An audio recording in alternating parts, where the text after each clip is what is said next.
مجھے ایک مدت سے سمرو کے کھنڈرات دیکھنے کا اشتیاق تھا۔ اتفاق سے ایک دن باتوں باتوں میں نے اپنے شوق کا ذکر بوڑھے ڈاکٹر گار سے کیا۔ وہ سنتے ہی بولے، اتنا اشتیاق ہے تو بیٹی وہاں کی سیر کو جاتی کیوں نہیں؟ تمہارے قیام کا انتظام میں کیے دیتا ہوں، مادام ہمراہ دلی خوشی سے تمہیں اپنا مہمان بنائیں گی۔ کہو تو آج ہی انہیں خط لکھ دوں۔ مادام ہمراہ وہ کون ہیں؟ میں نے سوال کیا۔ بوڑھے ڈاکٹر گار نے نسوار کی ڈبیا پتلون کی جیب سے نکالی اور اس پر انگلی مارتے ہوئے بولا، تم مادام ہمراہ کو نہیں جانتی روحی؟ 2 سال ہوئے یہ خاتون سمرو سے کوئی 40 میل کے فاصلے پر کار کے حادثے میں بری طرح زخمی ہو گئی تھی۔ اتفاق کی بات، اسی زمانے میں ہماری پارٹی شکار کی غرض سے نکلی ہوئی تھی۔ خیمے قریب ہی لگے تھے، رات کا وقت تھا، شہر دور تھا، ایک میں ہی وہاں ڈاکٹر تھا۔ اللہ نے وقت پر مجھے توفیق دی اور میں اس بیچاری خاتون کو اپنے خیمے میں اٹھا لایا۔ چوٹیں سخت آئی تھیں مگر 4 دن کی تیمارداری اور علاج نے خطرے سے باہر کر دیا اور میں نے انہیں اپنی کار میں بٹھا کر انہیں ان کے گھر پہنچا دیا۔ وہ دن اور آج کا دن ہمیشہ ان کا اصرار رہا کہ میں کچھ دن ان کے ہاں جاؤں اور ان کا مہمان رہوں، مگر باوجود اس بیچاری کے اس شدید اصرار کے میں ادھر اب تک نہ جا سکا، نہ کھنڈرات کی سیر کے لیے وقت نکال سکا۔ بیماروں کی خدمت سے جو وقت بچتا ہے وہ مطالعے کی نظر ہو جاتا ہے۔ اب یہ موقع اچھا پیدا ہو گیا، اپنے بجائے میں تمہیں بھیج دوں گا، انہیں خوشی ہوگی، تمہاری ضرورت پوری ہو جائے گی۔ یہ سن کر میں بولی، واقعی موقع تو اچھا ہے، مگر ڈاکٹر اکیلی میں نہیں جاتی، باخدا مجھے لطف نہیں آئے گا، تم بھی ساتھ چلو۔ ڈاکٹر نے اپنے قدیم انداز میں صاف انکار کر دیا، نہ بیٹی، میرا جی نہیں چاہتا، کون سوٹ کیس بھرے اور سفر کی زحمت اٹھائے۔ جسوتی برآمدے کے سرے پر بیٹھی میوہ کھا رہی تھی، یہ سن کر وہیں سے بولی، سوٹ کیس میں بھر دوں گی پیارے گاری، آپ ضرور چلیں۔ جسوتی بچپن سے بوڑھے ڈاکٹر گار کو گاری گاری کہنے کی عادی ہے۔ ڈاکٹر گار نے تھوڑی دیر کے غور کے بعد اپنی عادت کے مطابق ارادہ بدل ڈالا، بولا، تم لوگوں کی فرمائش ٹالتے ہوئے بھی طبیعت آزردہ ہو جاتی ہے، تو پھر جسوتی میرا سوٹ کیس تمہیں بھرنا ہوگا اور میری نسوار کی پڑیوں کی دیکھ بھال روحی تم کرو۔ بوڑھے ڈاکٹر کی اسی ایک گندی عادت سے مجھے نفرت ہے، مجھے نسوار کو چھونے سے بھی گھن آتی ہے، مگر کیا کرتی، اس وقت مطلب اپنا تھا، چاروں ناچار وعدہ کر لیا کہ نسوار کی پڑیوں کا اہتمام میں کر لوں گی۔ ڈاکٹر گار نے اسی وقت مادام ہمراہ کو خط لکھ دیا کہ ہفتہ عشرہ میں ہم لوگ وہاں پہنچ رہے ہیں، لیکن ڈاکٹر کے پاس بعض کیس ایسے اہم آتے رہے کہ خط لکھنے کے 15 دن بعد ہم اپنا سفر شروع کر سکے۔ اس روز میں، میری محبوب اکلوتی سہیلی جسوتی اور ڈاکٹر گار، ہم تینوں ڈاکٹر کی چھوٹی سی سفری کار میں چل پڑے۔ دن کی گرمی سے بچنے کے لیے رات کا کھانا کھا کر سفر شروع کیا گیا۔ پروگرام یہ بنا کہ سمرو کے راستے میں رات مادام ہمراہ کے ہاں بسر کر کے ان کی خوشی پوری کریں اور دوسری صبح سمرو کے کھنڈروں میں پہنچ جائیں۔ یہ خبر نہیں تھی کہ یہ رات زندگی کی نہایت خوفناک راتوں میں سے ایک ہوگی۔ مالک کی پناہ، ماہ مئی کی تپتی ہوئی چاندنی رات تھی۔ ہماری ننھی سی بینٹلے ویران سڑک پر کسی تیز رفتار کیڑے کی طرح چلی جا رہی تھی۔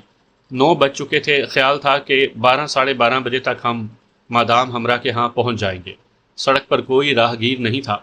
زرد چاند موسم گرما کے شفاف آسمان پر دم بخود تھا۔ تاڑ کے فلک بوس چھتری نما درخت رات کی فسوں کاری سے مبہوت کھڑے تھے۔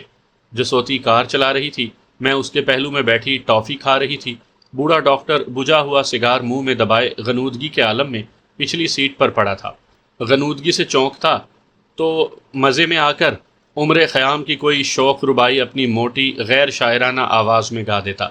یہ اس کی مخصوص عادتوں میں سے ایک عادت تھی۔ دل فریب چاندنی تھی اور خوابناک سما۔ دفعتاً جسوتی نے کار کھڑی کر دی۔ کیوں، کیا ہوا؟ میں نے چاکلیٹ کا ایک ٹکڑا نگلتے ہوئے پوچھا۔ وہ بولی، کوئی خرابی روحی، اور پھر سیٹ سے اتر کر انجن کھول کر دیکھنے لگی۔ میں نے کہا، ناممکن، اچھا ٹھہرو میں دیکھتی ہوں۔ یہ کہہ کر میں نے اپنا دستی بٹوا ڈاکٹر گار کی گود میں پھینک دیا اور خود انجن کو دیکھنے لگی۔ آدھے گھنٹے کی مسلسل کوشش کے بعد ہم نے مایوس ہو کر ایک دوسرے کو تکا۔ اب کیا ہوگا روحی؟ جسوتی نے کھسیانے لہجے میں پوچھا۔ اسی وقت تاڑ کے دیو قد درخت پر تہذیب و تمدن سے نا آشنا صحرائی الو نے ایک وحشیانہ چیخ ماری۔ بھلا جسوتی کے کان پر، جو ستار کی موسیقی اور محبت کی شیریں سرگوشیوں کے عادی تھے، الو کی اس زیادتی کی تاب کب لا سکتے تھے؟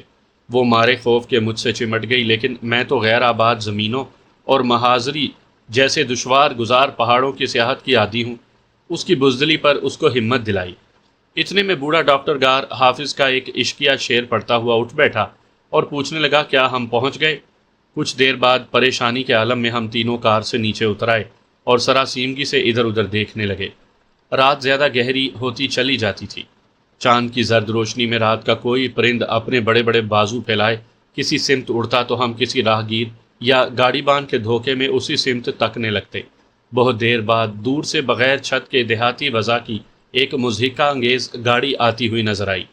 جسوتی نے اسے دیکھ کر غمگین لہجے میں کہا، اگر ہم دیر میں پہنچے تو وہ سو چکی ہوں گی، اس لیے اسی گاڑی میں چلے چلو۔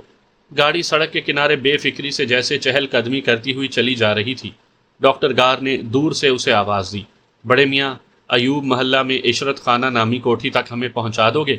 گاڑی بان نے بغیر ہماری طرف دیکھے دیہاتیوں کے سے اکھڑ لہجے میں جواب دیا، نہیں، 12 بج گئے ہیں، دیر ہو گئی ہے۔ یہ بد تہذیب اور ٹکا سا جواب سن کر بہت ہی غصہ آیا۔ ضبط کر کے میں اور جسوتی اس کے پاس گئیں۔ وہ ہمارے بیش قیمت زرعی لباس اور باوقار چہرے دیکھ کر گاڑی سے نیچے اتر آیا۔ یہ لو، میں نے جاتے ہی چاندی کا ایک چمکدار سکہ اس کے ہاتھ میں رکھ دیا اور بولی، اب ہمیں جلدی سے عشرت خانہ تک پہنچا دو۔ وہ مروب ہو گیا اور مؤدب لہجے میں بولا، سوار ہو جائیے حضور، 2 گھنٹوں میں پہنچا دوں گا۔ گاڑی کے پائیدان پر قدم رکھا تو ایسا معلوم ہوا کہ گاڑی سر پر آ رہے گی، اس لیے فوراً میں نے اس کا کنارہ تھام لیا۔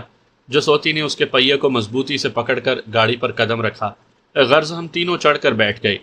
اب گاڑی چلی جا رہی تھی، آہستہ آہستہ، جیسے کسی جاں بلب مریض کا سانس چل رہا ہو۔ چاند زرد پڑ گیا تھا، ہواؤں میں خوفناک سرسراہٹ پیدا ہو گئی تھی۔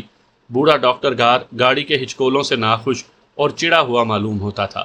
ہم دونوں گرمی سے نڈھال ہاتھوں میں خس کی زرعی پنکھیاں لیے، جن کی ڈنڈیاں خوشبودار صندل کی لکڑی کی تھیں، بار بار بے کلی سے پہلو بدل رہی تھی۔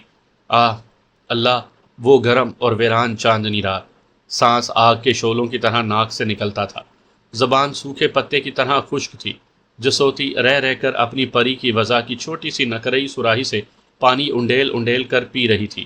مشرقی ممالک کی یہ وہی گرم رات تھی جس کے متعلق ہمارے ان ایشیائی ممالک میں مشہور ہے کہ سبز چشم پریاں بھی اپنی آبی دنیا سے باہر نکل آتی ہیں۔ دور سے ایک سفید شاندار عمارت نظر آنے لگی، پھر یکلخت بوڑھا ڈاکٹر گار گاڑی بان پر اور میں جسوتی پر جا پڑی، اور اس طرح ہمارا مضحکہ انگیز گاڑی ایک جھٹکے کے ساتھ عشرت خانے کے شاندار پھاٹک میں مڑ گئی۔ میں نے گریہ آمیز لہجے میں کہا، ایسی بھدی گاڑی میں اپنے میزبان کے سامنے جاتے ہوئے تو میں تو زمین میں گڑ جاؤں گی۔ اس پر بوڑھے ڈاکٹر گار نے کہا، مگر روحی، اس میں شرم کی کیا بات ہے؟ وہ کیا سمجھ نہ جائیں گی کہ مجبوری کو اس گاڑی میں سوار ہونا پڑا ہوگا؟ جسوتی نے کہا، نہ، جتنی جلدی ہو سکے اس کو واپس کر دو۔ چاندنی کی سفید دھاریاں خوشقطع اور تنگ روشوں پر پڑی ہوئی تھیں۔ ہماری گاڑی صدر دروازے پر جا کر رک گئی۔ ہم نے فوراً اسے واپس کر دیا۔ میں نے ادھر ادھر دیکھ کر کہا، یہاں کی دنیا تو خواب میں ملفوف نظر آتی ہے، چوکیدار کا بھی اتا پتہ نہیں۔ جسوتی نے کہا، کون جانے مادام ہمراہ یہاں ہیں بھی یا نہیں۔ ڈاکٹر کہنے لگا، ہوں گی کیوں نہیں، انہوں نے میرے خط کا جواب دیا تھا کہ میں دلی اشتیاق سے آپ سب کی آمد کی منتظر رہوں گی۔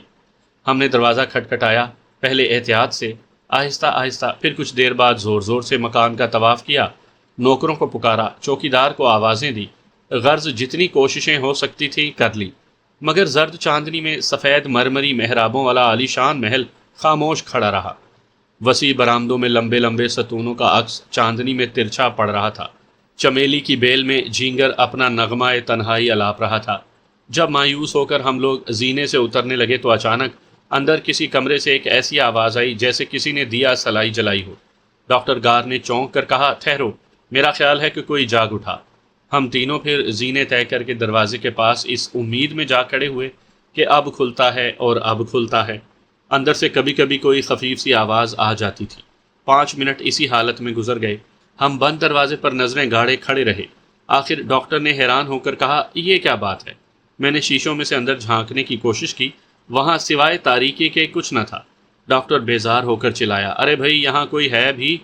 اس کے چلانے کا اثر یہ ہوا کہ اندر پھر کچھ گڑبڑ سی ہونے لگی۔ 2 لمحے بعد یکا یک دروازہ اس زور سے کھلا کہ ہماری تو آنکھیں بند ہو گئیں۔ اس کا کھلنا تھا کہ تیز و تند ہوا کا ایک سرد جھونکا اچانک ہمارے گرم چہروں سے یوں آ کر لگا جیسے کسی نے تھپڑ مارا ہو۔ میری تو آنکھیں بند ہو گئیں اور ساتھ ہی ہم تینوں کھڑے کھڑے کانپ سے گئے، لیکن دروازے کے سامنے موجود کوئی نہیں تھا۔ ڈاکٹر گار حیران اور پریشان ہو کر بولا، یہ دروازہ کھولا کس نے؟ اندر کی ویران تاریکی میں داخل ہونے کی ہمت نہیں ہوتی تھی۔ ڈاکٹر نے ایک قدم اندر رکھا تھا کہ جسوتی نے اسے روک دیا۔ بیزار ہو کر ہم نے پھر باغ کی طرف جانے کا ارادہ کیا۔ یک لخت پھر اندر کے کسی دروازے کے پٹ سے کھلنے کی سی آواز آئی اور ساتھ ہی سرد اور تند ہوا کا جھونکا ایک بار پھر ہم تک پہنچا۔ دیکھتے ہی دیکھتے تاریکی میں ایک ہلکی سی روشنی نظر آنے لگی جو بتدریج موم بتی میں تبدیل ہو گئی۔ ہم نے نگاہ موم بتی سے ذرا اوپر کو اٹھائی تو 28-29 سالہ ایک حسین اور دل فریب خاتون نظر آئیں جس نے نہایت سادہ اور سفید لمبے لمبے لرزاں دامنوں کا لباس پہن رکھا تھا۔ موم بتی اس کے ہاتھ میں تھی۔ ڈاکٹر گار کو دیکھ کر وہ مسکرائی اور سر جھکایا۔ مزاج شریف مادام ہمرا، یہ دونوں لڑکیاں میری بیٹیاں ہیں، انہی کا ذکر میں نے خط میں کیا تھا۔ خاتون ہمرا نے نہایت دلکش انداز میں ہماری طرف دیکھ کر خیر مقدم کے طور پر سر جھکایا۔ پھر ایک لمحے کے بعد بغیر کوئی بات کیے انہوں نے اشارے سے ہمیں اپنے پیچھے بلایا اور روشنی دکھاتے ہوئے خود سامنے چلنے لگی۔ ایک بل کھائے ہوئے ناگ کے پھن پر موم بتی جل رہی تھی۔ ہوا سے ان کے سفید لمبے لمبے دامن ان کے پیچھے دور دور تک لہرا رہے تھے۔ چال ایسی تھی جیسے کوئی پری ہوا میں تیر رہی ہو۔ سیاہ بال سفید ریشمی چادر کے نیچے ہوا کی شوخیوں سے لہرا رہے تھے۔ چہرے پر حوروں کی سی مسکراہٹ تھی۔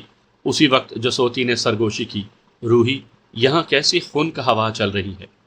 باہر تو سڑکوں پر لو کی تکلیف دہ لپیٹوں سے ہمارے چہرے گرم ہو رہے تھے۔ جسوتی کا فکرہ ختم ہوا ہی تھا کہ ہم ایک عالی شان ہال میں پہنچے جہاں ایک سیاہ لمبی اور پالش سے چمکتی ہوئی چمکدار میز پر انواع و اقسام کے پھل برگنما نقرئی تشتوں میں سجے ہوئے تھے۔ دل کی شکل کی ننھی ننھی کٹوریوں میں شربت رکھا ہوا تھا۔ میز کے اوپر چھت میں کمل کے پھولوں کی وضع کے فانوس آویزاں تھے۔ دروازوں پر ارغوانی رنگ کے زرعی پردے لگے ہوئے تھے۔ دیواروں پر کسی قدیم جنگ چین کے مناظر لٹک رہے تھے۔ مادام ہمرا نے اپنی سانپ کی شکل کا شمعدان میز پر رکھ دیا اور خود سرے والی میز پر بیٹھ گئی۔ لیکن ڈاکٹر گار نے کہا، میری پیاری مادام، رات کے 2 بجے ایسی لذیذ میز سے کوئی کس طرح لطف اندوز ہو سکتا ہے؟ اس وقت تو ایک نرم آرام دہ بستر عنایت ہو جائے تو بڑی مہربانی ہوگی۔ یہ سنتے ہی مادام ہمرا بغیر کسی قسم کا کوئی لفظ منہ سے نکالے اٹھ کھڑی ہوئیں۔ کھانے کے لیے مطلق اصرار نہ کیا، اپنا وہی ناگ کی وضع کا شمعدان اٹھا لیا اور مسکرا کر گردن کے اشارے سے ہمیں اپنے پیچھے پیچھے آنے کو کہا۔ ایک پرتکلف خوابگاہ میں جہاں مدھم روشنیوں کے نیچے نفیس اور رنگین ریشمی بستر بچھے ہوئے تھے وہاں لے گئیں۔ یہاں پہنچ کر سر کے اشارے سے ہمیں شب بخیر کہا اور چپ چاپ آہستہ آہستہ قدم اٹھاتی ہوئی اسی طرف باہر چلی گئیں۔ سامعین کرام، آپ سن رہے ہیں ایک خوفناک اور ڈراؤنی اردو کہانی جس کا نام ہے مہمانداری۔ مجھے امید ہے آپ کو میری یہ کاوش پسند آئے گی۔ آپ نے اگر ابھی تک میرا چینل کہانی گھر سبسکرائب نہیں کیا تو ابھی میرے چینل کو سبسکرائب کر کے بیل نوٹیفیکیشن آن کر لیجئے تاکہ آنے والی ہر نئی کہانی کی اطلاع بر وقت آپ تک پہنچ سکے۔ میں ایک کمزور دل کی وہمی عورت ہوں۔ اپنی میزبان کی ان حرکات نے میرا خون خشک کر دیا تھا۔ چنانچہ ان کے کمرے سے باہر جاتے ہی میں نے ڈاکٹر گار کا ہاتھ تھام لیا اور بولی، یہ بات کیوں نہیں کرتی؟ گار بولا، میں خود حیران ہوں، نہ جانے کیا معاملہ ہے۔ یہاں سے بھاگ چلو ڈاکٹر، میں نے بیزار لہجے میں کہا۔ جسوتی بولی، ان کی کیسی میٹھی شکل ہے، پر کہیں گونگی تو نہیں؟ ڈاکٹر گار نے کہا، نہیں بیٹی نہیں، وہ بے حد باتونی ہے۔ میں سوچتے ہوئے بولی، باوجود ان کے حسن کے انہیں دیکھ کر مجھے وحشت سی محسوس ہوتی ہے۔ ڈاکٹر گار اپنے کمرے میں چلا گیا۔ جسوتی اور میں اس راز کو سلجھانے کی کوشش کرتی ہوئی کوئی 3 بجے کے قریب اپنے اپنے پلنگ پر لیٹ گئیں۔ صبح کی عبادت کے وقت عادتاً میری آنکھ کھل گئی۔ پروگرام کے مطابق 8 بجے ہمیں سمرو کے کھنڈرات کی طرف روانہ ہو جانا تھا، اس لیے میں نے جسوتی کو بھی جگا دیا۔ ہم دونوں نے نماز پڑھی۔ صبح گرم اور خوشگوار تھی۔ نماز کے بعد سامنے چمیلی کی بیلوں میں بیٹھ کر بہت دیر چائے کا انتظار کیا، مگر جب مایوسی ہوئی تو میں ڈاکٹر گار کے کمرے میں چلی گئی اور بولی، ڈاکٹر ابھی تک سو رہے ہو؟ وہ بولے، چائے کے انتظار میں پڑا ہوں روحی، چائے آ جائے تو اٹھوں۔ ذری وہ نسوار کی ڈبیا پکڑا دینا۔ شکریہ۔ 9 بج گئے اور کسی نے خبر نہ لی، تو میں نے کہا، چلیے ڈاکٹر ذرا باہر نکل کر دیکھیں چائے یا کوئی خادمہ کیوں نہیں آتی۔ ڈاکٹر گار نے جلدی جلدی کپڑے پہن لیے۔ ہم تینوں وسیع برآمدے سے گزر کر بڑے ہال میں آئے۔ تمام دروازے بند تھے، ہر طرف سناٹا اور ویرانی تھی۔ بیش قیمت فرنیچر پر گرد تھی، ایسا محسوس ہوتا تھا کہ کوٹھی کئی روز سے بند پڑی ہے۔ ہم نے ڈرتے ڈرتے کھنکار کر آہٹ کر کر کے ایک ایک کمرے کو کھولا، لیکن ہر کمرہ خالی تھا۔ ہر کمرے کے سامان کی یہ حالت تھی جیسے استعمال نہیں کیا گیا، بس منگوا کر رکھ دیا گیا ہے۔ ساری کوٹھی دیکھ ڈالی، اس میں کہیں کوئی متنفس نہیں تھا۔ ہمارے دلوں پر دہشت ایک بوجھ کی طرح بیٹھنے لگی۔ پریشان ہو کر باہر باغ میں نکل آئے، سمجھ میں نہیں آتا تھا یہ راتوں رات ہو کیا گیا۔ نوکر کدھر ہیں؟ مادام ہمرا کہاں غائب ہو گئی؟ 10 بجنے کو آ گئے۔ ہم پریشانی کے عالم میں اس ویران گھر کے زینے پر کھڑے سوچ رہے تھے کہ کیا کریں۔ اتنے میں دیکھا کہ بوڑھا ملازم باغ سے ہو کر اندر آیا اور چپ چاپ ایک کمرے میں داخل ہو گیا۔ پھر اس نے فرنیچر نکال کر باہر رکھنا شروع کر دیا، ساتھ ہی ساتھ وہ زور زور سے روتا بھی جا رہا تھا۔ ہم لوگ تیزی سے اس کی طرف گئے، وہ ہمیں دیکھ کر ٹھٹک سا گیا اور پھر حیران ہو کر ہمارا منہ تکنے لگا۔ ڈاکٹر گار نے پوچھا، مادام ہمرا کہاں ہے؟ بوڑھا متعجب ہو کر دیوانوں کی طرح ڈاکٹر کا منہ تکنے لگا۔ ڈاکٹر گار نے پھر کہا، ہم ان کے مہمان ہیں، مادام ہمرا کہاں گئی؟ بوڑھے نے حیران ہو کر کہا، مادام ہمرا؟ حضور، بیگم صاحبہ کا تو سانپ نے ڈس لیا تھا۔ ان کے انتقال کو آج پورے 10 دن ہو گئے ہیں۔ آج گھر کا سامان نیلام ہونے والا ہے۔ یہ سنتے ہی میں نے جسم میں ایک پھریری سی محسوس کی۔ رات کا وہ پراسرار سرد ہوا کا جھونکا پھر ایک دفعہ مجھے قریب محسوس ہونے لگا اور میں بید مجنوں کی طرح کانپنے لگی۔ اس کے بعد مجھے مطلق یاد نہیں کہ کیا ہوا تھا۔